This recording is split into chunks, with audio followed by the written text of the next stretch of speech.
प्यारे भाई और बहनों, मेरा नमस्कार स्वीकार हो। आज हम आपके लिए विवेक चूड़ामणि में छठा प्रकरण है आत्मनिरूपण। तो इसमें कुछ संवाद है गुरु और शिष्य का, उसको ध्यान दे करके सुनिए कि अब इन 5 कोषों के मिथ्या हो जाने पर, यानी 5 कोष जो हमने आपको पहले बताए थे कि अन्नमय कोष और प्राणमय कोष, मनोमय कोष और विज्ञानमय कोष और आनंदमय कोष, ये 5 कोष मिथ्या हैं, झूठे हैं, अज्ञान के कारण हैं ये। तो अब इन 5 के अतिरिक्त बुद्धिमान पुरुष को किस वस्तु को अपना आत्मा मानना चाहिए? ये तो मिथ्या हैं। तो गुरु के उपदेश से शिष्य को आत्मा अनुभूति हुई, जिससे वह उसकी अभिव्यक्ति को देता हुआ कहता है कि इन 5 कोषों का सर्वदा निषेध हो जाता है, तो केवल शून्यता ही प्रतीत होती है। कुछ ने इस कारण आत्मा को शून्य कहा। हर ज्ञानी को इस स्थिति में शून्य की अनुभूति होती है, क्योंकि आत्मा दृश्य नहीं है, बल्कि वह स्वयं दृष्टा है, दृश्यमात्र प्रकृति है, जिसका बाध हो जाने पर केवल शून्य का ही प्रतीत होती है। इसीलिए शिष्य पूछता है कि क्या आत्मा शून्य ही है? तो अब इसमें क्या है कि वो गुरु और शिष्य का संवाद हो रहा है, तो इसमें अपना कोई वस्तु नहीं है अथवा कोई वस्तु नहीं है, उसका उत्तर गुरु आगे देते कि तुम बहुत ठीक कहता हूँ और कहता हूँ, विचार करते हुए तुम बहुत कुशल हो। अरे जैसे अंधकार या अहंकार आदि तेरे विकार हैं, वैसे ही इसका अभाव भी है। ये बात आ रही है। शिष्य के प्रश्न का समाधान देते हुए गुरु कहते हैं कि जिस प्रकार अहंकार आदि तेरे विकार हैं जो अज्ञानवश ज्ञात होते हैं, उसी प्रकार इनका अभाव भी अज्ञान ही है, जो भ्रांति है, शून्यता की प्रतीत की भांति मात्र है। वास्तव में शून्य नहीं है, बल्कि वही पूर्ण सत्ता है, किंतु वह दृश्य नहीं जो किसी अन्य माध्यम से देखा जा सके। वह स्वयं ही दृश्य शक्ति है, जिससे अन्य सभी देखे जाते हैं। इसलिए वह शून्य जैसा प्रतीत होता है, जो भ्रांति मात्र है। ये गुरु उत्तर दे रहा है शिष्य के लिए कि तुम्हें ये शून्य प्रतीत होता है, ये शून्य नहीं है, ये सबका दृष्टा है और सब जगह पे व्यापक है, लेकिन ये तुमको ऐसा भान होता है, ये मतलब होता है। तो गुरु कहता है कि यह आत्मा एकमात्र दृष्टा और सबका साक्षी है, वही मात्र एक चेतन शक्ति है, जिससे सभी पदार्थ दिखाई देते हैं। इसीलिए उसे किसी कारण अथवा इंद्रिय से देखा जा सकता है। इसके अतिरिक्त अन्य सभी जड़ पदार्थ हैं, वह जड़ में देखने की शक्ति नहीं होती है, जिससे उसको ना देखा जा सकता है, ना उसका अनुभव ही किया जा सकता है, इंद्रियों से किया जा सकता है, ना किसी इंद्रिय से अनुभव किया जा सकता है। अपनी सूक्ष्म बुद्धि से इसका निर्णय लेकर उसको अपना आत्म जान, यानी केवल बुद्धि से अपने, यानी इंद्रियों से तो ये जाना ही नहीं जाएगा। लेकिन मेरे एक दिमाग में बात आ रही है कि ये इंद्रिय किससे चलायमान है? ये आत्मा के द्वारा संचालित होती हैं। तो आत्मा को आत्मा के द्वारा देखा जा सकता है, तप और त्याग के द्वारा। भाई इस शरीर में मैं थोड़ी देख रहा हूं, इसमें आत्मा संचालित कर रही है सारी इंद्रियों को, तो वो इसको देख सकता है। इंद्रियों को दिखा रही है आत्मा, ये मान लो आप। तो लेकिन ये सारी चीज कब होगा? जब आप तप और त्याग और योग, यम नियम और ब्रह्मचारी और ध्यान धारणा का आप पालन करेंगे, तब। ये मान लो आप। तो संसार का सभी अनुभव इंद्रियों द्वारा ही होता है, और कोई तो माध्यम हमारे पास है नहीं है जो आप अनुभव कर सकें। हमारे पास इंद्रियां ही तो हैं। भाई हम इंद्रियों को छोड़ दें तो फिर हम जड़ हो जाएंगे, हमारे पास क्या रह जाएगा बताइए आप। इसीलिए इंद्रियों के द्वारा ही हम अनुभव करते हैं, किंतु ये इंद्रियां जड़ होने से स्वयं अनुभव नहीं कर सकती।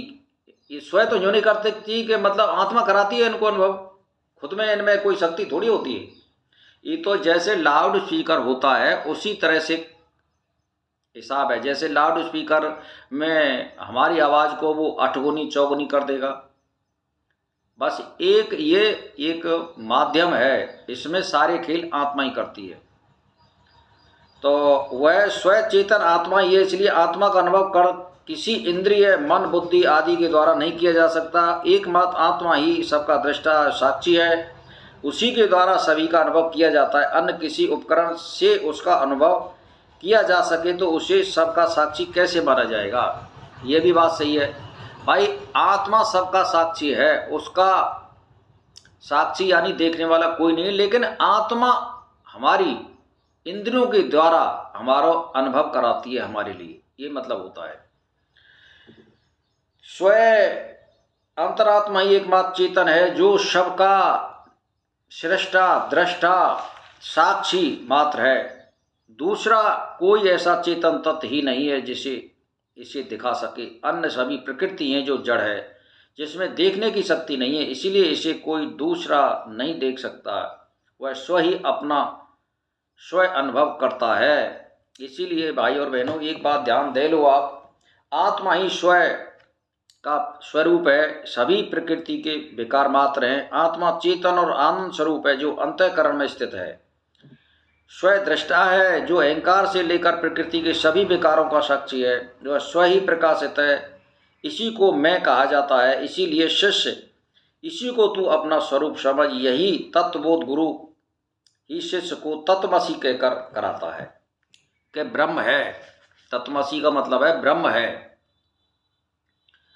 तो अब इसमें दिया है कि जल में पड़ा सूर्य का प्रतिबिंब सूर्य नहीं है, किंतु मूढ़ पुरुष उसी को सूर्य मान बैठते हैं। उसी प्रकार इस शरीर में सभी अंग उसी आत्मा से प्रकाशित और संचालित हैं, किंतु अज्ञानी पुरुष को ही आत्मा मान बैठता है, शरीर को ही आत्मा मान बैठता है। मतलब ये है, इसी को अपना स्वरूप मान लेता है। यही अज्ञान और भ्रांति है, इसका निराकरण ज्ञान से ही संभव है।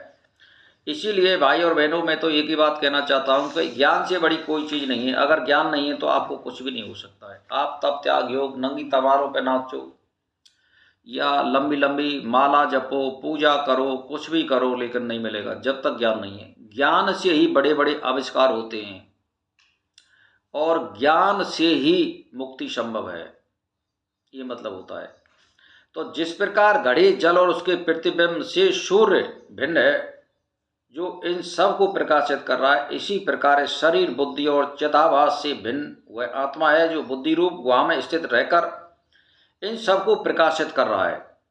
यह आत्मा सबका साक्षी, अखंड बोध स्वरूप, सबको प्रकाशित करने वाला, सत्य और असत्य से भिन्न, नित्य, व्यापक, सर्वगत, सूक्ष्म, सर्वत्र व्यापक, स्वयं से अभिन्न, इसी आत्मा को अपना वास्तविक स्वरूप जानकर तू पाप रहित और निर्मल और अमर हो जा, क्योंकि आत्मा कभी मरता नहीं है। ये केवल कपड़े की तरह शरीर बदलता रहता है। तो मेरा कहने का मतलब ये निचोड़ ये आ रहा है कि आपको ज्ञान लेने की जरूरत है। सबसे बड़ी बात इसमें ये आ रही है, आपको ज्ञान की जरूरत है। आप मनन करिए, सोचिए, विचारिए, तभी आपको ज्ञान उदय होगा। और आत्मा एक शक्ति के रूप में आपके अंदर बैठी हुई है, और उसका ये नहीं है कि आपके अंदर है और बाहर नहीं है, बाहर भीतर एक सा उसका अंतरंग संबंध होता है। तो ब्रह्म और आत्मा का के भेद का ज्ञान ही भव बंधन से मुक्ति दिला सकता है। यानी ब्रह्म और आत्मा, इसमें आप अभेद संबंध है, इसमें इसको समझिए आप कि वो कोई दूसरा नहीं है। तब मुक्ति आपकी होगी, जिसके द्वारा बुद्धिमान पुरुष आदित्य आनंद स्वरूप ब्रह्म पद को प्राप्त कर लेता है। तो सृष्टि की रचना का मूल ब्रह्म है, जो आत्म स्वरूप में मनुष्य में विद्वान है, वही सर्व और सर्वत्र व्यापक है। इसलिए आत्मा और ब्रह्म एक ही हैं, ये मतलब है, इससे भिन्न नहीं है।